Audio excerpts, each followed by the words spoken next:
this is Dalia, and today I want to teach you how to prune your lavenders and your perennials. You know, a lot of people want a beautiful garden and they think they have to have a whole bunch of rare things in the garden for a garden to be beautiful, but you don't. The thing that makes the garden beautiful is maintenance, how you're pruning and cleaning up your yard. And today I want to show you some basic techniques of how to do that. So if your garden is starting to look like this and it's looking really scraggly and it's telling you, you know what, it's time to give me a haircut, this is the time to do it, and this is the proper method. So I'm going to start off with this big lavender here. There's a lot of different type of lavenders, but they all take the same type of pruning.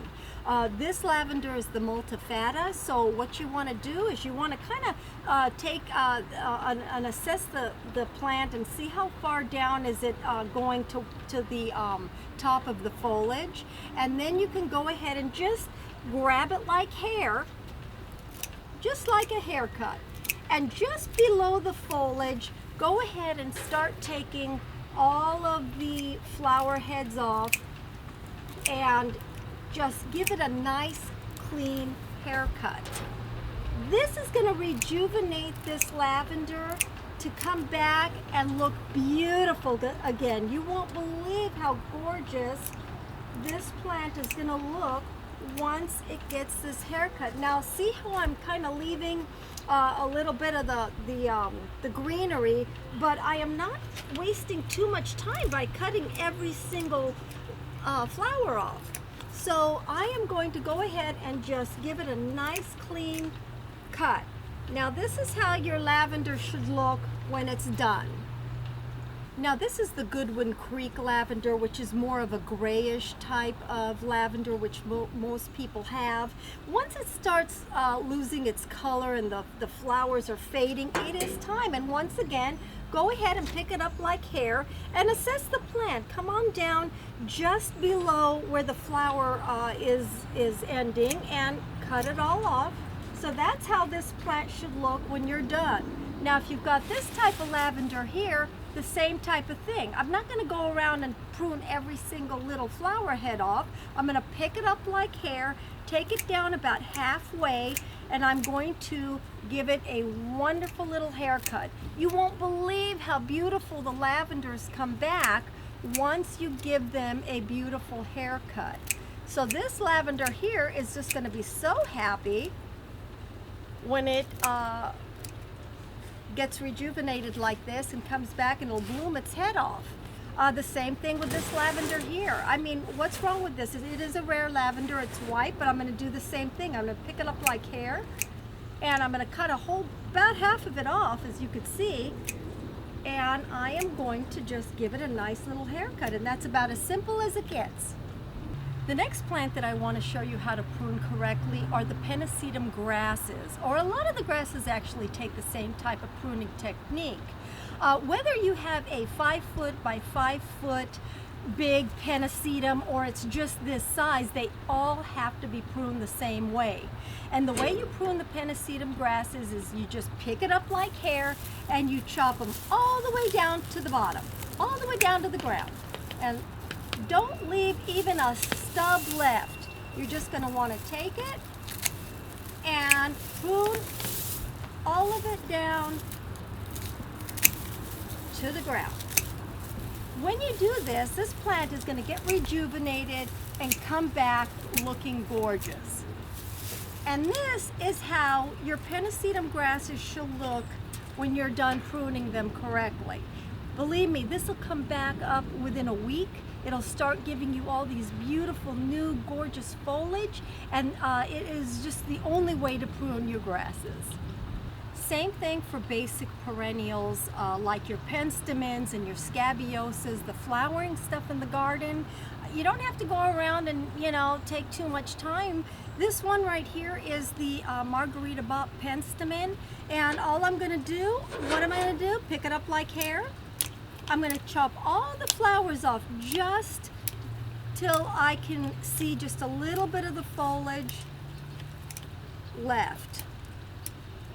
And this is how your penstemon should look. A nice little round ball of some beautiful, healthy foliage.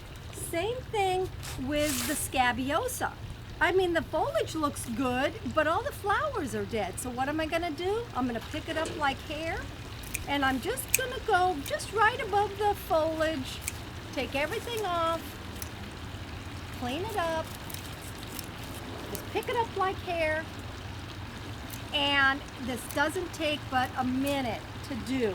So there's no excuse of cleaning up your garden saying you don't have time. You do have time. You just have to do it the right way. The next plant is the Anigozanthos, which is the Kangaroo Paw. And the Kangaroo Paw actually has the head and the whole body, just like any other flower, but it does need to be cut all the way down. Now you can leave the grassy part in if you want to, but if you take a lot of the bottom off, but see it, I am actually taking the whole body and head off of this plant. So whether you have a 5-foot jumper or these little short dwarf type, they all need to be pruned all the way down, and also you could take quite a bit of the foliage off. There's nothing is going to happen to this plant if you just clean it up and get all the bad looking foliage, and it should look just like that when you're done. What about when your thyme starts getting to look real scraggly? The best thing to do though with your herbs is to use them, to constantly, be pruning them, and that's what they're for. They're to be used in your cooking. But let's say you haven't used them and they look really scraggly like this. What do you want to do? You are going to want to pick it up like hair and cut it off. And this is going to rejuvenate this plant to have healthy, you can use all of this that you just cut off, and this is going to be a nice healthy new growth when it comes back. A lot of rosemaries grow different ways. There are the upright rosemaries, the ground cover rosemaries, this one here that's kind of like a cascading rosemary. Pretty much they all have to be pruned the same way, which is pick it up like hair. I'm going to just kind of pick it up as I'm going along, and I'm going to give this plant a good haircut and maybe cut about half of it off. What I want to do is just rejuvenate the plant, and the way we do that is just like hair. Like when you go and you get a haircut, your hair comes back so much healthier, and the same thing goes for your plants and your herbs and your shrubs and all your flowering plants. Everything likes to be pruned. A lot of the bigger shrubs, like the Coleonema compacta, like I have here, once it's done blooming, I can go ahead and pick it up like hair, and I'll probably take about half of it off. And that's how it should look when it's done. This is going to come back and be gorgeous in in no time at all. Once again, this is Dalia, and thank you so much for joining me today. I hope that you will not be afraid to go out and prune your garden. It is so important to keep things looking clean and maintained, because really that is a beautiful garden, and it is actually very therapeutic. So get out there in your garden and get some therapy.